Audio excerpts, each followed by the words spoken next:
भाद्रपद मास की कृष्ण पक्ष की अष्टमी तिथि थी। आधी रात का समय था। आकाश में रोहिणी नक्षत्र की कोमल और उज्ज्वल किरणें फैली हुई थीं।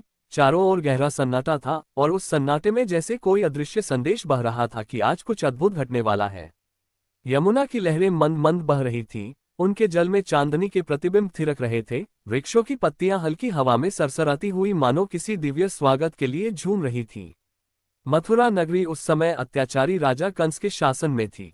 कंस ने अपने अत्याचार और दुष्कर्म से नगरवासियों के हृदय में भय का साम्राज्य खड़ा कर दिया था। कोई भी व्यक्ति उसकी आज्ञा के बिना स्वतंत्रता से सांस नहीं ले सकता था। उसकी बहन देवकी का विवाह यदुवंशी वसुदेव से हुआ था। विवाह के समय ही रथ पर जाते जाते आकाशवाणी हुई कि हे कंस, तेरी मृत्यु तेरी ही बहन देवकी की 8वीं संतान के हाथों होगी। ये सुनते ही कंस का चेहरा क्रोध और भय से विकृत हो गया। वह तलवार उठाकर अपनी ही बहन को मारने के लिए तैयार हो गया, लेकिन वसुदेव ने धैर्य और विनम्रता से उसे वचन दिया कि वे देवकी की हर संतान उसके हवाले कर देंगे। कंस ने अपने भीतर के भय को शांत करने के लिए देवकी और वसुदेव को कारागार में डाल दिया। समय बीतने लगा। एक एक करके देवकी की 7 संतानें जन्म लेते ही निर्दय कंस के हाथों मारी गईं। कारागार के भीतर अंधकार, सीलन और लोहे की जंजीरों का संसार था। बाहर पहरेदार चौकन्ने रहते, अंदर केवल वसुदेव और देवकी की करुण आंखों में अपने बच्चों की स्मृतियां और पीड़ा थी। परंतु वे दोनों जानते थे कि जो भी हो रहा है वही ईश्वर की लीला का ही एक हिस्सा है। समय ने करवट ली और वह पावन रात्रि आई जब देवकी की 8वीं संतान का जन्म होना था। आकाश में बादलों की गड़गड़ाहट और बिजली की चमक मानो किसी विशेष क्षण के आने का संकेत दे रही थी। आधी रात के समय जब संसार निद्रा में था, देवकी के गर्भ से एक दिव्य बालक का जन्म हुआ। उनका शरीर गहरे श्याम रंग का था, नेत्र कमल के समान लालिमा से युक्त, सिर पर मुकुट और उनके चारों हाथों में शंख, चक्र, गदा और पद्म सुशोभित थे। उनके अंगों से दिव्य आभा निकल रही थी, जिसने कारागार की अंधेरी कोठरी को भी प्रकाश से भर दिया। उस क्षण कारागार के द्वार और ताले अपने आप खुल गए, पहरेदार गहरी नींद में सो गए और लोहे की जंजीरें खुलकर गिर गईं। वसुदेव ने बालक को देखा और उनके हृदय में अद्भुत आनंद और भक्ति का सागर उमड़ पड़ा। उन्होंने बालक को एक टोकरी में रखा और उनके सिर पर सरप्राज शेषनाग का फन फैल गया, जो वर्षा से उनकी रक्षा कर रहा था।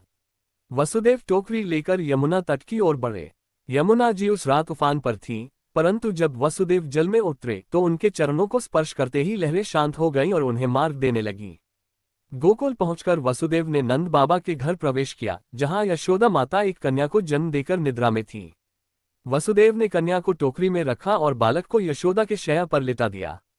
फिर वे चुपचाप वापस मथुरा लौट आए। कारागार पहुंचते ही सब फिर से वैसा ही हो गया, ताले बंद, पहरेदार जागृत और जंजीरें बंद गईं। प्रातः होते ही कंस को समाचार मिला कि देवकी की 8वीं संतान कन्या है। वह गर्व और उपेक्षा से मुस्कुराया, परंतु जैसे ही उसने कन्या को मारना चाहा, वह उसके हाथ से छूटकर आकाश में चली गई और एक अद्भुत रूप में प्रकट होकर बोली, हे कंस, तेरा संहारक जन्म ले चुका है और वह तुझे नष्ट करेगा। ये सुनकर कंस का भय और क्रोध और भी बढ़ गया। गोकुल में उस रात नंद भवन में हर्षोल्लास का माहौल था। नंद बाबा ने पुत्र जन्म का समाचार सुनते ही पूरे गांव में मिष्ठान और धन का वितरण करवाया। बधाइयां देने वालों का तांता लग गया। यशोदा के आंगन में झूलता हुआ नन्हा श्याम सुंदर सबको मोह रहा था। उनका मुख चंद्र के समान, नेत्र कमल जैसे और मुस्कान में अद्भुत आकर्षण था। गोकुल के लोग उनके दर्शन से ही अपने दुख भूल जाते।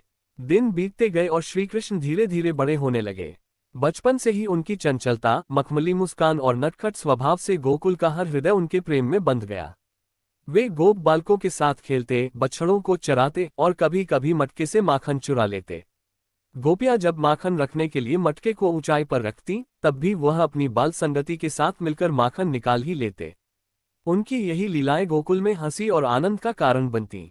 जब जब गोकुल में कोई संकट आता, तब तब बालक कृष्ण अपनी अद्भुत शक्ति से उसे टाल देते। पूतना नामक राक्षसी, जो विष पिलाकर बालक कृष्ण को मारने आई थी, वह उनके स्पर्श से ही मृत्यु को प्राप्त हुई और मोक्ष पा गई। शकटासुर का रूप लेकर आया राक्षस उनके एक हल्के से पैर के प्रहार से नष्ट हो गया। तृणावर्त नामक असुर, जो बवंडर बनकर उन्हें आकाश में ले गया, वह भी उनके भार से धराशायी होकर मारा गया। गोकुल के लोग धीरे धीरे समझने लगे थे कि यह कोई साधारण बालक नहीं, बल्कि कोई दिव्य शक्ति है जो उनकी रक्षा के लिए अवतरित हुई है। उनके बचपन की हर घटना में अद्भुत चमत्कार झलकता था, लेकिन वे इतने सरल और प्रेम में थे कि हर कोई उन्हें अपना ही मानता। गोकुल की गलियों में जब भी नन्हा कान्हा बांसुरी बजाते हुए निकलते तो चारों ओर जैसे संगीत की लहरें बिखर जाती। गाय अपने चरने का क्रम छोड़कर उनकी ओर खींची चली आती, बछड़े दौड़कर उनके चरणों के पास खड़े होते और गोप बालक उनकी मधुर तान पर झूम उठते। यशोदा के आंगन में झूलता उनका छोटा सा झूला हर समय रंग बिरंगे फूलों से सजा रहता और उसमें बैठे बालक कृष्ण की मोहक मुस्कान से मानो पूरा घर प्रकाशमान हो जाता। उनके मुख पर इतनी कोमलता और चपलता थी कि देखने वाला अपनी दृष्टि हटा ही नहीं पाता। समय के साथ उनकी लीलाओं की गूंज दूर दूर तक फैलने लगी। एक दिन गोकुल में भारी वर्षा होने लगी, बिजली चमकने लगी और आकाश में गर्जना होने लगी। यह कोई सामान्य वर्षा नहीं थी, बल्कि इंद्रदेव के क्रोध का परिणाम थी। गोप और गोपियां भयभीत होकर श्री कृष्ण के पास आए। उन्होंने सभी को आश्वस्त किया और अपने छोटे से हाथों से गोवर्धन पर्वत को उठाकर सभी को उसके नीचे शरण दी। 7 दिन तक निरंतर वर्षा होती रही, परंतु पर्वत की छत्रछाया में सब सुरक्षित रहे। जब इंद्र का अहंकार टूट गया तो वर्षा थम गई और कृष्ण ने पर्वत को पुनः अपनी जगह रख दिया। इस घटना ने पूरे ब्रज को यह विश्वास दिला दिया कि नन्हा कान्हा कोई साधारण बालक नहीं, बल्कि साक्षात परमेश्वर हैं। कृष्ण का बचपन माखन चोरी की लीलाओं के बिना अधूरा था। वे अपने साथियों के साथ घर घर घूमते, ऊंचाई पर लटकते मटकों को तोड़कर माखन खाते और गोपियों की शिकायतों पर मासूम हंसी बिखेर देते। यशोदा माँ जब उन्हें पकड़कर डांटती तो उनकी बड़ी बड़ी आंखें आंसुओं से भर जाती और माँ का सारा क्रोध पल में प्रेम में बदल जाता। एक बार जब यशोदा ने उन्हें बांधने की कोशिश की तो रस्सी कितनी भी बड़ी हो, 2 अंगुल छोटी ही पड़ती। अंत में उनके प्रेम के आगे हार मानकर रस्सी बंधी और कृष्ण ने 2 यमलार्जुन वृक्षों को गिराकर उनमें वास करने वाले नीलकुबर और मणिग्रीव को मुक्त कर दिया। उनका संबंध केवल मनुष्यों से ही नहीं, बल्कि पशु पक्षियों से भी अद्वितीय था। मोर उनके पास आकर नाचते, तोते आकर मधुर स्वर में बोलते और गाय उनके स्पर्श से आनंद से भर जाती। कालिया नाग के विष से यमुना का जल दूषित हो गया था, तब भी कृष्ण ने बिना भय के जल में उतरकर उस पर कूदकर उसके फनों पर नृत्य किया और उसे परास्त कर यमुना से दूर भेज दिया। इस प्रकार उन्होंने गोकुलवासियों को एक और बड़े संकट से बचा लिया। कृष्ण के जीवन में हर क्षण में कोई न कोई अद्भुत लीला घटती रहती थी। वे ग्वाल बालों के साथ वन में जाते, बांसुरी बजाते और कभी कभी ऐसी तान छेड़ते कि वृक्ष भी स्थिर हो जाते और पत्तों की सरसराहट तक रुक जाती। सूरज की किरणें जब उनकी बांसुरी से टकराकर लौटती तो मानो चारों ओर सोने जैसा उजास फैल जाता। गोपियां अपने सारे काम छोड़कर उनकी बांसुरी सुनने चली आती। समय बीतता गया और नंदगांव, गोकुल, वृंदावन का हर घर कृष्ण की लीलाओं का साक्षी बन गया। उनके काले श्यामल शरीर पर पीतांबर, गले में वनमाला और सिर पर मोरपंख का मुकुट उनकी अद्वितीय शोभा को और भी बढ़ा देता था। वे हर किसी से प्रेम करते और हर किसी का दुख हर लेते। उनके चरणों की धूल मात्र से लोगों का मन पवित्र हो जाता। वृंदावन की भूमि पर कृष्ण का बचपन मानो किसी स्वप्न की तरह बीत रहा था। गोकुल और नंदगांव की गलियां उनके पदचिह्नों से पवित्र हो चुकी थीं। जहां जहां वे जाते वहां आनंद और उत्सव का वातावरण बन जाता। सुबह जब वे गायों को चराने निकलते तो उनके साथ ग्वालबालों की टोली भी होती। मार्ग में हरे भरे वन, पुष्पों की सुगंध, मधुमक्खियों का गुंजन और बांसुरी की मधुर ध्वनि, ये सब मिलकर ऐसा दृश्य रचते मानो स्वर्ग उतर आया हो। गोपियों के लिए कृष्ण केवल गांव का बालक नहीं, बल्कि उनके जीवन का आधार थे। वे घर के काम करते हुए भी उनके स्मरण में डूबी रहती। जब वे बांसुरी बजाते तो गोपियां जल भरना भूल जाती, चक्की पीसते समय हाथ रुक जाते और मन उनके पास खींच जाता। कृष्ण के प्रति यह प्रेम सांसारिक नहीं, बल्कि शुद्ध भक्ति का प्रतीक था। कृष्ण की लीलाएं केवल आनंद देने वाली नहीं, बल्कि जीवन के गहरे संदेश भी देती थीं। जब उन्होंने कालिया नाग का दमन किया तो ये केवल विषैले जल को शुद्ध करने का कार्य नहीं था, बल्कि यह संदेश भी था कि अहंकार और पाप चाहे कितना भी प्रबल क्यों न हो, ईश्वर के स्पर्श से वह दूर हो जाता है। वृंदावन में रासलीला का आयोजन ऐसा अद्भुत था जिसे शब्दों में बांधना कठिन है। चांदनी रात, यमुना का किनारा, फूलों की महक और बांसुरी की मधुर तान पर गोपियों का नृत्य, इस दृश्य में केवल प्रेम था जिसमें कोई स्वार्थ नहीं, केवल समर्पण था।